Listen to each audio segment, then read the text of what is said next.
Gaza relatively വളരെ ചെറിയൊരു പ്രദേശമാണ്. വാസ്തവത്തിൽ 30 കിലോമീറ്റർ നീളവും 12 കിലോമീറ്റർ വീതിയും മാത്രമുള്ള, അതുകൊണ്ടാണ് സ്ട്രിപ്പ് എന്ന് പറയുന്നത്. വളരെ ചെറിയൊരു സ്ഥലമാണ്. എന്നാൽ പോലും ആ സ്ഥലം സ്റ്റെബിലൈസ് ചെയ്തെടുക്കുക, റീബിൽഡ് ചെയ്തെടുക്കുക എന്ന് പറയുന്നൊരു ചുരുങ്ങിയതൊരു 10 വർഷമെങ്കിലും നീണ്ടു നിൽക്കുന്നൊരു പ്രോജക്റ്റ് ആയിരിക്കും.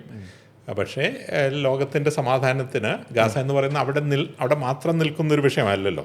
അതിനെ ഈ പലസ്തീൻ എന്ന് പറയുന്നത് ലോകത്തിൽ വൈകാരികമായിട്ട് ലോകത്തെവിടെയും വൈകാരികമായിട്ടുള്ളൊരു വിഷയമായതുകൊണ്ട് തന്നെ ആ വിഷയത്തിൽ ഇനി എങ്കിലും UN ആക്റ്റീവായിട്ട് ഇൻവോൾവ് ചെയ്യാൻ പറ്റുമെന്നും ആളുകൾക്ക് കൂടുതൽ സമാധാനപരമായൊരു ജീവിതം രണ്ടു വശത്തും ഉണ്ടാകുമെന്നാണ് ഞാൻ വിശ്വസിക്കുന്നത്. പക്ഷേ എന്നിരുന്നാലും ഇവരുടെ മനസ്സിൻ്റെ ഉള്ളിലുള്ള ആ ഒരു മുറിവുകൾ എന്തായാലും ഒരു വൈരാഗ്യമായിട്ട് തുറന്നു പോവില്ലേ? ഇല്ലേ? ഇത്രയും നാൾ അങ്ങോട്ടും ഇങ്ങോട്ടും ഉപദ്രവിച്ചും ഈ പറഞ്ഞ പോലെ തലമുറകൾ കഴിഞ്ഞാലും അതെങ്ങനെ മനസ്സിൻ്റെ ഉള്ളിൽ കിടക്കില്ലേ?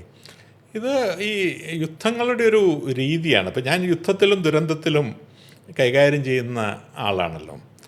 നമ്മൾ വാസ്തവത്തിൽ ഇപ്പോൾ യുദ്ധത്തിൽ മരിച്ച ആളുകളുടെ എണ്ണം ദുരന്തത്തിൽ മരിച്ച ആളുകളുടെ എണ്ണം നോക്കിക്കഴിഞ്ഞിട്ടുണ്ടെങ്കിൽ ദുരന്തത്തിൽ മരിച്ച ആളുകളുടെ എണ്ണമാണ് പലപ്പോഴും കൂടുതൽ. ഇപ്പോൾ സുനാമി ഉണ്ടായി 2004. ഒരു ദിവസം കൊണ്ട് 2,60,000 ആളുകളാണ് സുനാമിയിൽ മരിച്ചത്.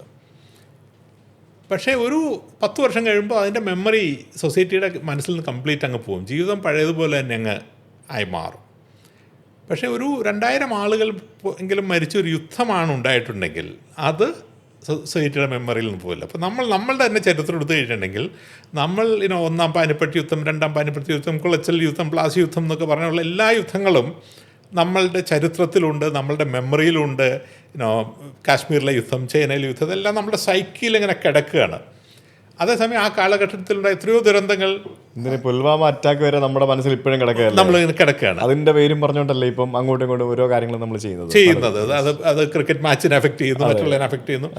അപ്പോൾ ഇത് ആ ഒരു മനുഷ്യ സൊസൈറ്റിയുടെ ഒരു വിഷയമാണ്. അപ്പോൾ ഈ പലസ്തീൻ പ്രശ്നം എന്ന് പറയുന്നത് ഇന്ത്യ പാകിസ്ഥാൻ പോലെ 48-ൽ തുടങ്ങിയതല്ലല്ലോ. ഈ 1000 വർഷം പഴയതായിട്ട് കിടക്കുന്നൊരു വലിയൊരു ലെഗസിയുടെ ഭാഗമായി കിടക്കുന്ന ഒരു ഇതിൻ്റെ കണ്ടിന്യൂമാണ് ഇത് കിടക്കുന്നത്.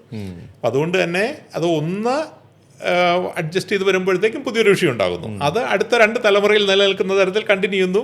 അതിൻ്റെ ഇടയിൽ വീണ്ടും ഒരു ഇൻഫ്ലമേഷൻ ഉണ്ടാകുന്നു. ഇതൊരു നിർഭാഗ്യകരമായൊരു സാഹചര്യമാണ്. അപ്പോൾ സുരേഷ് പറഞ്ഞത് ശരിയാണ്. ആ മുറിവുകൾ അങ്ങനെ കെട്ടിടങ്ങൾ തിരിച്ചു വന്നാലും ആ മുറിവുകൾ അങ്ങനെ ഉണങ്ങുന്നൊരു ഇതല്ല. അത് അത്ര എളുപ്പമല്ല. പക്ഷെ നമ്മൾ ആലോചിച്ച് കഴിഞ്ഞാൽ അത് ചരിത്രപരമായിട്ട് സാധ്യമാണ്. അപ്പോൾ നമ്മൾ അന്ന് സൂചിച്ച് നമ്മൾ ജർമ്മനിയിൽ വന്നല്ലോ.